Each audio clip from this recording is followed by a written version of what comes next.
because he doesn't blow a bubble, he doesn't disturb the surface. He's an unseen predator, slowly sneaking up on animals and silly zookeepers, splashing around in his water. Now Big Al, he's a crafty one, he's always trying to line me up, trying to get the best angle he possibly can. Watch that tail, really makes him really angry when someone's in his water. He's all yours, Lisa. Yeah, great, thanks. Come on now. Oh, wow.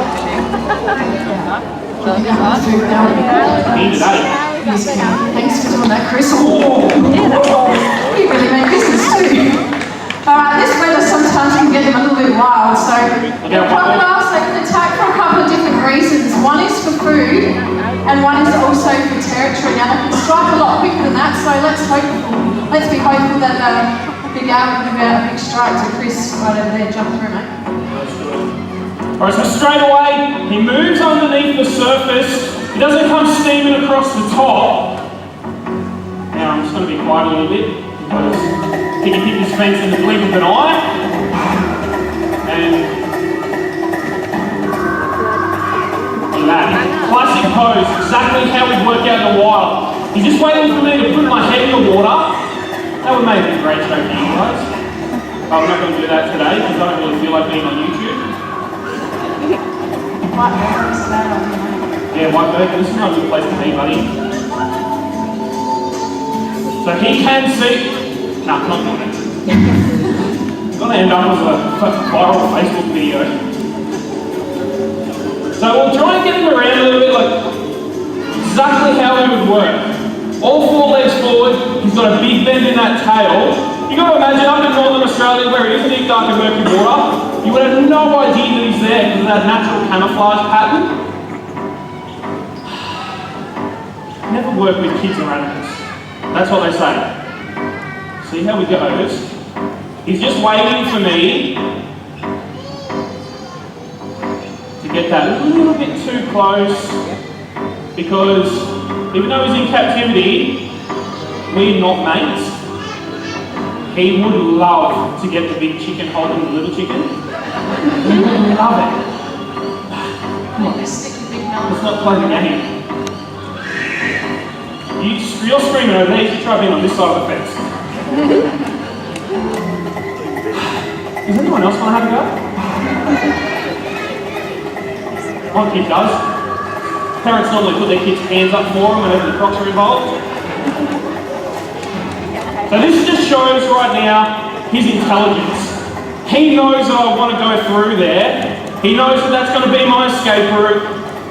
And he's setting himself up, hopefully using that little bit of a territorial response, hates people splashing around in water.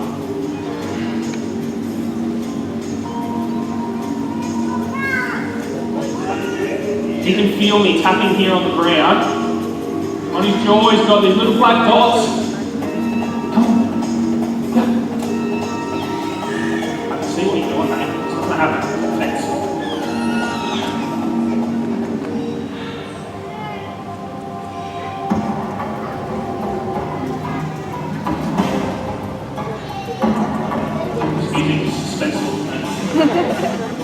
Probably going to ruin another pair of monkeys. It's not bad doing on the start, eh? So can you just imagine being up in Northern Australia, right next to a body of water, you go fishing, he's going to pop up. Yeah, that's what I thought. Morning. Yeah, come on, get the chicken. Oh, give it up for Big Al. So he's the master of trying to push the limits. Everyone always says crocs, they're dumb, they just cruise around eating whatever's in front of them.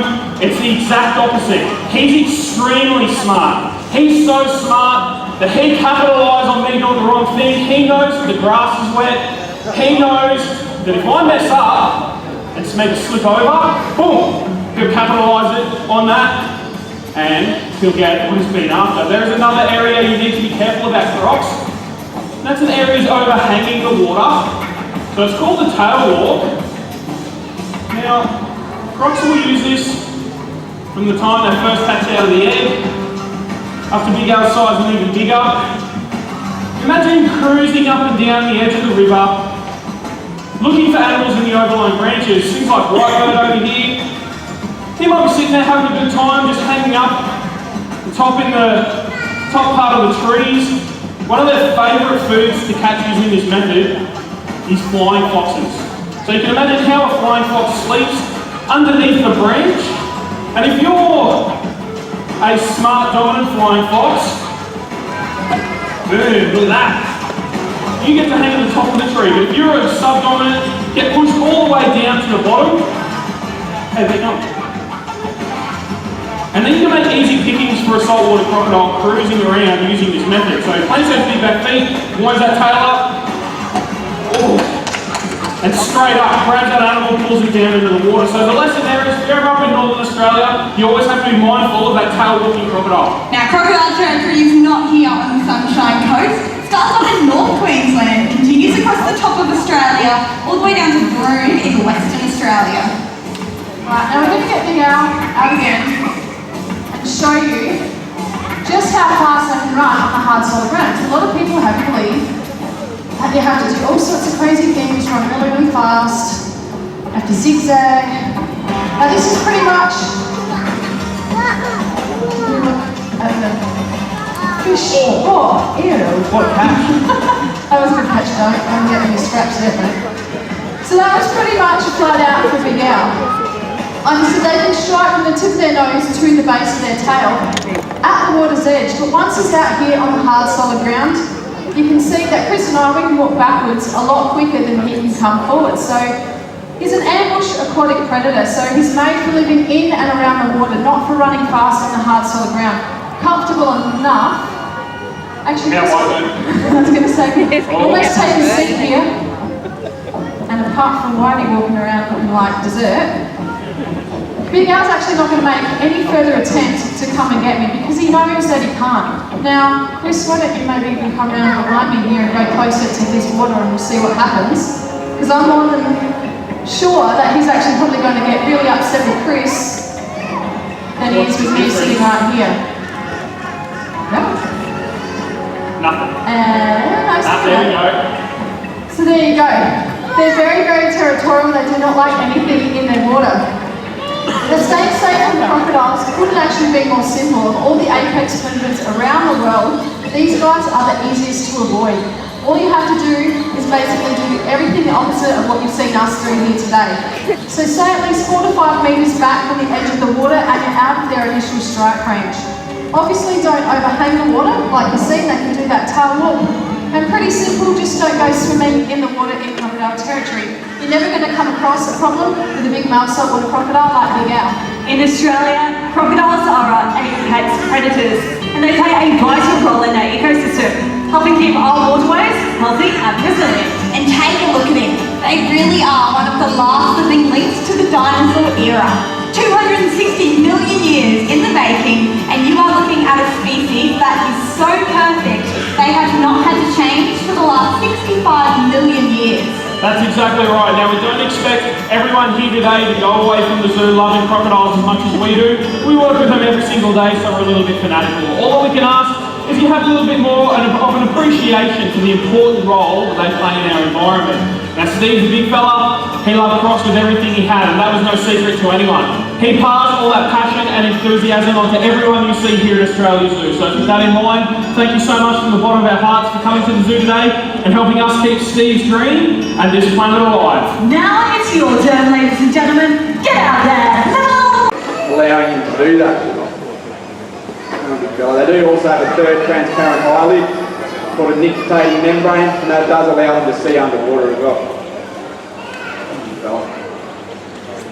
Like, that'll be good.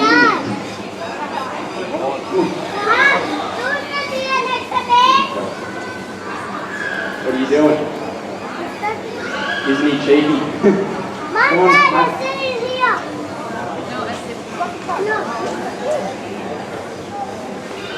Whitebird wants it. Come on, mate. He's thinking about it, he's just starting to get the twitches. This is a game we like to call Come Closer. Like Chris is highly recommending that I don't play it because generally you can only play it once. Might set him up again. Yep. The trouble with that spot there is obviously he can't stay under the water, so he knows that I can see him straight up and he thinks that he's got a pretty poor chance of getting me, so probably get a better hit from this deeper section here. Now, like I said, crocodiles are obviously dangerous at the water's edge within that strike range and areas overhanging the water. The third place they are dangerous seems pretty silly to have to say, but they're actually very dangerous in the water. And you'd think you wouldn't have to say it, but up in Northern Australia, I guarantee you that somebody is swimming in croc territory right now.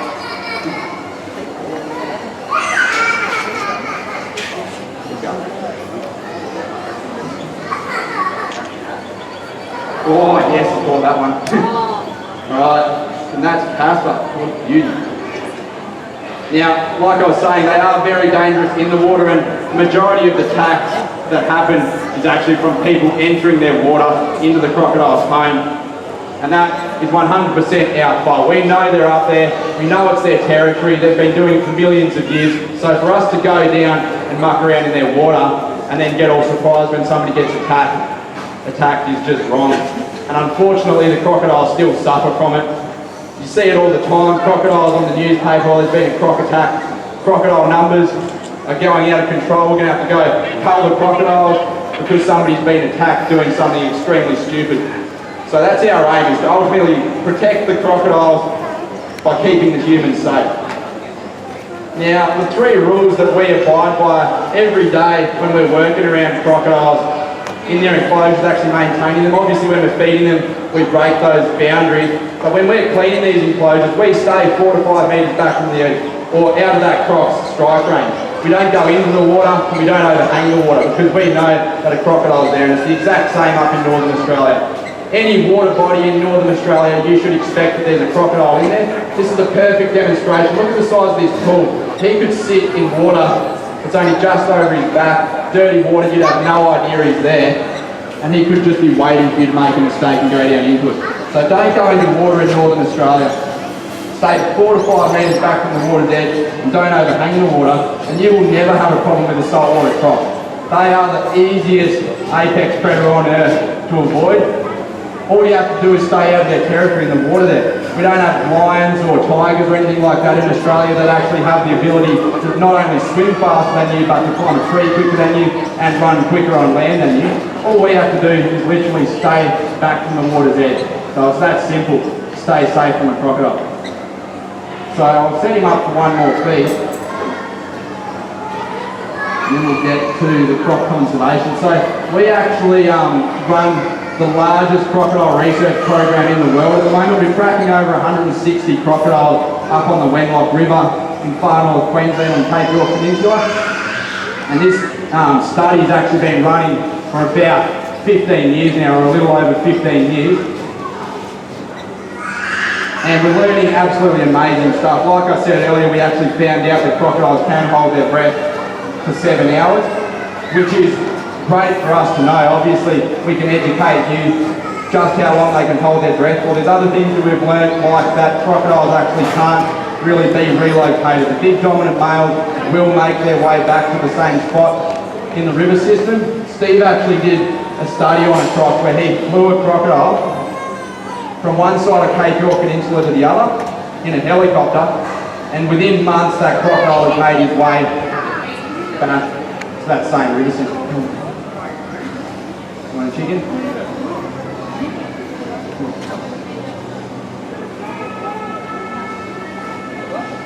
Thinking about it. I'll leave him a bit longer. And yeah, like I said, Steve actually took that croc to the other side of Cape York, and that crocodile actually had such good homing instinct that he could find his way right over Cape York back to that exact same spot in the river system. So all those years of relocating crocs, he found out actually wouldn't have been too successful. And that's why we've got so many crocs here at the zoo, because when there's a problem crocodile and the government either wants to shoot it or we have to take it on. So obviously this is the best option for these animals. Now, this research is entirely funded by the Zoo and Steve Irwin, so it's not cheap, and you guys actually being here today is a massive help for us because a little portion of your entry fee actually helps go towards that crocodile research. But after we jump out today, we'll be right here at the green box. Come on, mate. Isn't he sneaky? Come on. He doesn't want the orange. That is a smart crocodile right there. Come on, mate. Here we go. Might as well. Flat out. Get him right up here on the platform, you'd have a better look at him. Good going.